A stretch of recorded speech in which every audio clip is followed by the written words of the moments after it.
నమస్తే సార్, నేను వై జీవన్ కుమార్, గుంటకల్ మండల్, సంగాల విలేజ్, అనంతపూర్ డిస్టిక్.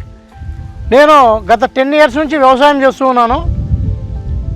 ఈ వ్యవసాయంలో మేము వేరుశనగ ఇలాంటి పంటలన్నీ పండించుకుంటూ, కూరగాయలు, వెజిటేబుల్స్ ఇలాంటివన్నీ పండించుకుంటూ ఫ్లడ్ ఇరిగేషన్ ద్వారా పండించే వాళ్ళము. మాది అనంతపూర్ జిల్లా అంటే ముందు నుంచే కరువు ప్రాంతం. మాది చాలా తక్కువ వర్షాలు వస్తాయి. అలాంటి పరిస్థితుల్లోనే బావి తర్వాత బోరు వేసుకోవడము, తర్వాత ఈ ఫ్లడ్ ఇరిగేషన్తో మేము పంటలని పండించాము. వ్యవసాయంలో తృప్తి అనిపించలేదు. ఎందుకంటే దీంట్లో మ్యాన్ పవర్ ఎక్కువ ఉండాలా, కొంచెం కష్టం ఎక్కువ ఉంటుంది. వాటరు ఇదంతా నీళ్లు గట్ట పారించడము ఇదంతా చాలా ఎక్కువగా ఉంటుంది. మేము ఇదంతా అధిగమించాలనే ఉద్దేశంతో ఏపీఎంఐ వారిని సంప్రదించడం జరిగింది. నేను సంప్రదించినప్పుడు వాళ్ళు నాకు బాగా స్పందించి 2016లో నాకు డ్రిప్ శాంక్షన్ చేయడం జరిగింది.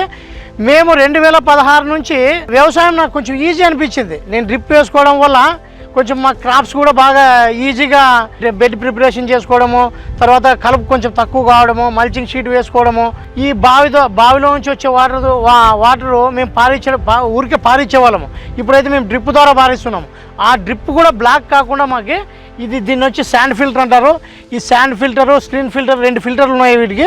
ఈ శాండ్ ఫిల్టర్ అనేది కూడా ఎందుకంటే దాంట్లో నుంచి వచ్చే మట్టి, తర్వాత నాచు, తర్వాత ఇసుక ఇలాంటివన్నీ చాలా వచ్చి ఇందులో స్టోర్ అయిపోతాయి. మేము 2 రోజులకు ఒకసారి ఫ్లష్ చేసుకుంటూ దీన్ని క్లీన్ చేస్తాము. దీన్ని వచ్చి స్క్రీన్ ఫిల్టర్ అంటారు. శాండ్ ఫిల్టర్ నుంచి వచ్చిన వాటర్ స్క్రీన్ ఫిల్టర్ ద్వారా ఇక్కడ ఫిల్టర్ అయ్యి ఇక్కడ నుంచి మేము పొలంలోకి వాటర్ వదులుతాము.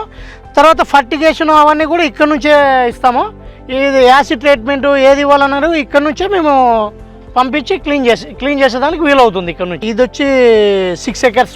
ఇందులో వచ్చి నేను 4 acres పపాయ వేసాను. 16లో పపాయ వేయడం వల్ల ఏపీఎంఐపీ ద్వారా నేను ఫర్టిగేషన్ ఎట్లా చేయాలా ఏమి అని ఆఫీసర్ ద్వారా తెలుసుకొని పపాయ పండించాము. అంటే ఇంతకుముందు ఫర్టిగేషన్ అనేది మేము పైపాటు ఎరువులు ఇచ్చేవాళ్ళము. పైపాటు ఎరువులు ఇవ్వడం వల్ల ఖర్చు కూడా చాలా ఎక్కువ అయ్యేది. నేను పపాయకి మల్చింగ్ వేసాను.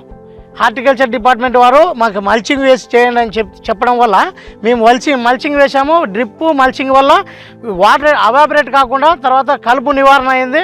తర్వాత ఫర్టిగేషన్ అనేది కూడా మాకు కొంచెం ఖర్చు తగ్గింది. చాలా ఖర్చు తగ్గి కొంచెం మంచి దిగుబడి వచ్చింది. నాకు వచ్చి 4 acresలోనే 26 lakhs మిగిలింది. ఆనియన్ వేసాము, అందులో కూడా మంచి దిగుబడులు వచ్చినాయి. తర్వాత వచ్చి నేను కొంచెం వాటర్ మిలను, మస్క్ మిలను కూడా 2 సార్లు వేశాను. మేమైతే మంచి దిగుబడి అయితే సాధించగలిగాం.